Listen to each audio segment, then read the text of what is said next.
మా ఆయన పార్దు, నేను వరుదిని. నేను ఆయన వచ్చాం. లోపలికి రానివ్వండి.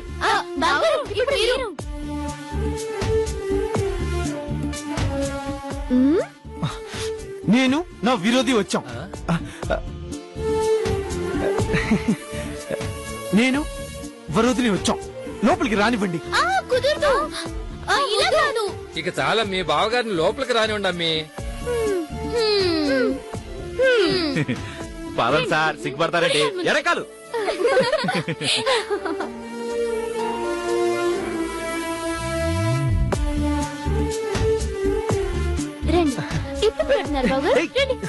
కూర్చుంటున్నాగా.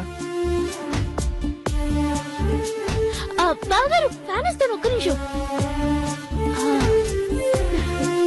అంత కంఫర్టబుల్ గా ఉంది కదా బావగారు? మీరు కూడా కూర్చోండి సార్. అయ్యయ్యో, అల్లుడు గారి ముందు. పర్లేదు, కూర్చోండి.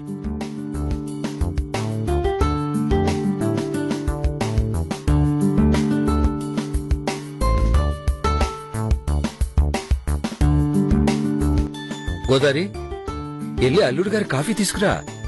అట్నే. అక్క, మర్చిపోయాను. బావగారు ఫస్ట్ నైట్ లో ఏమేం చేశారే? చాలా చేశారు. అవునా? లోపలికి వెళ్ళి మాట్లాడుకుందాం.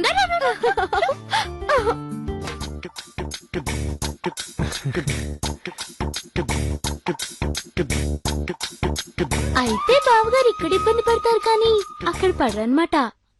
నోరు మూయవే. టీ తీసుకో బాబు. ఏం మొహమాట పడద్దు బాబు. ఏం కావాలన్నా అడగండి. మీరు ఇబ్బంది పడకూడదని మీ మావగారు ఏసీ తెప్పించి బిగించారు తెలుసా? మీరే నయం సార్. మా మామ ఉన్నాడు. ఎందుకు? ఏసీ అడిగితే పాత డొక్కు టేబుల్ ఫ్యాన్ కొనిచ్చాడు. కంగారు పడకండి సార్. ఈ సౌండ్ మీకు కొత్తమో గానీ వీళ్ళందరికీ అలవాటే. ఇది హెలికాప్టర్ సౌండ్ కాదు సార్. మా ఆవిడ టేబుల్ ఫ్యాన్ ఆన్ చేసింది. అది ఈ వీధిలోనే కాదు, పైన హెలికాప్టర్ లో వెళ్లే వాళ్ళకు కూడా వినిపిస్తుంది.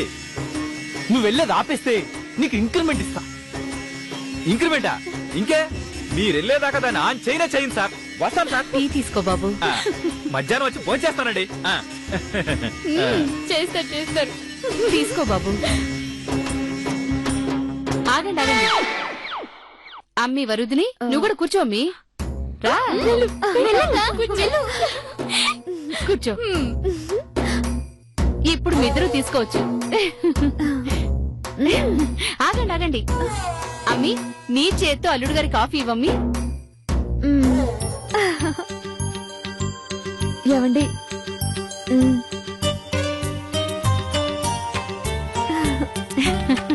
తీసుకోమ్మి. ఆగండి ఆగండి. మీకేమైంది? ఇద్దరూ ఒకేసారి తాగాలి అల్లుడు గారు.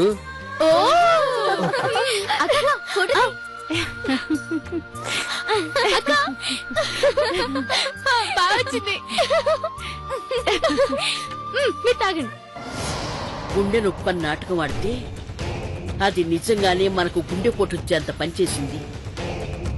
అవునమ్మమ్మా, మన వేల్తోనే మన కంట్లోనే పొడిపించింది.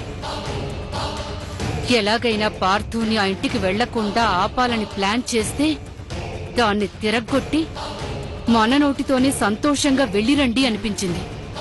మనమే దగ్గరుండి సాగనంపేలా చేసింది. దాని స్పీడ్ చూస్తుంటే మనం దాని చేతుల్లో చిత్తుగా ఓడిపోతామేమో అనిపిస్తుంది. ఈ మాట అనటానికి సిగ్గనిపించటం లేదు నీకు? నీ అనుభవం ఎంత? నీ వయసు ఎంత? దాని ముందు ఓడిపోతావంటావా? ఒక బ్రిలియంట్ ఐడియా చెప్పలేవా? ఎంతైనా దాన్ని పిల్ల రక్తమే. అది పిల్ల పిచ్చుక. దాని గొంతు నిలిమి అవతల పారేయాలి. ఇక ఆలస్యం చేసి ప్రయోజనం లేదు. పార్థు పెళ్లే జరగకూడదు అనుకుంటే ఇదే దగ్గరుండి మరీ మెళ్ళో తాళి కట్టించుకుంది. పార్థుని చేసుకోవడానికి దుర్గ సిద్ధపడినప్పుడు దాన్ని అడ్డు తొలగించుకోవాలని ప్లాన్ చేశాను. అప్పుడది మిస్ అయింది. ఇప్పుడు వరుదిని మిస్ అవ్వకుండా ప్లాన్ చేయాలి. ఏంటి, చంపేద్దామని ఉద్దేశం?